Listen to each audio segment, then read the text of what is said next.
And now we must turn to the issue of gun violence in America today, because the latest mass shootings in Aurora, Colorado, and Newtown, Connecticut leave us all, liberal and conservative, Republican and Democrat, appalled and disgusted at the carnage. Now, some people, and that includes many of you in this room tonight, want to place the blame for this horror on things like 30-round magazines or semi-automatic rifles. We want to blame something, anything that we can control. But what we really want to ban is violence and murder and insanity. Now, we don't talk about that, though, because deep in our hearts, each of us knows that violence and murder and insanity are built into the human condition and likely always will be. You know, there are two kinds of animals in this world, predators and prey. No one watches a leopard chase down a gazelle and denies that the gazelle has a right to use its hooves and horns to protect itself from the predator. But there are people in this room tonight and all across the country who would deny that same right to self-defense to other human beings.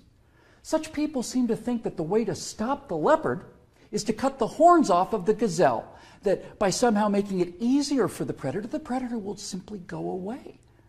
My friends, this is insane. When you make it easier for the predator, you get more predators. So let's start with the so-called assault weapons, more properly known as semi-automatic rifles. In 2011, the total firearm murders came to 8,583, according to the FBI. Now, during that time, the total murders committed by rifles, all rifles, not just semi-automatic rifles, were 323. That's 3% of all murders.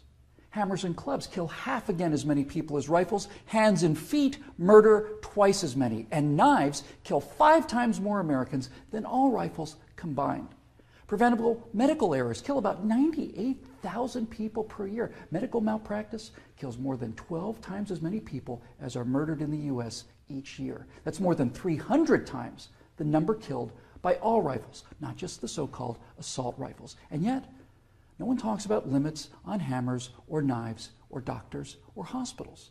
No one does that because the good we perceive from hammers and knives and doctors far outweigh their perceived harm. And yet, studies show that firearms prevent anywhere from 800,000 to over 2 million violent crimes every year. The lowest estimate means that 100 times more violent crimes were prevented with firearms than the total murders committed with firearms. That's 100 times as many. Now, in October of 2007, Amanda Collins was walking to her car after a night class at the University of Nevada at Reno. Amanda had a concealed carry permit for her 9mm Glock that she carried for self-defense. Unfortunately for Amanda, UNR is, like most college campuses, a gun-free zone. So, like the law-abiding citizen that she is, she did not have her gun with her in this gun-free zone when she was attacked by James Bila. Bila raped her on the UNR campus less than 300 yards from the campus police office. He then walked away, and a few months later, this human predator went on to murder 19-year-old Breonna Dennison. Amanda Collins went on to say, quote, "I know, having been the first victim, that Breonna Dennison would still be alive had I been able to defend myself that night," unquote. Therefore, I am directing the virtual Attorney General to aggressively challenge any gun control laws that violate Amanda Collins' right not to be raped and Breonna Dennison's right not to be murdered. You're not forced to abandon your First Amendment right when you enter Chicago or New York, or your Fifth Amendment rights when you walk onto a college campus. As virtual president, I will veto on the spot, without hesitation, but with a great deal of pleasure, any and all attempts to destroy any of the Bill of Rights of the Constitution of the United States of America. Because, when it's all said and done, the Second Amendment to the Constitution is not there to protect us against criminals, and the people calling for gun control know this. That's why they want gun control instead of crime control. That's why they want laws that, at the stroke of a pen, turn law-abiding citizens into criminals.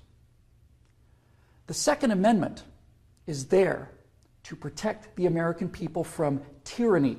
The Second Amendment is there to protect the American people from politicians. The Second Amendment is there to protect the American people from us.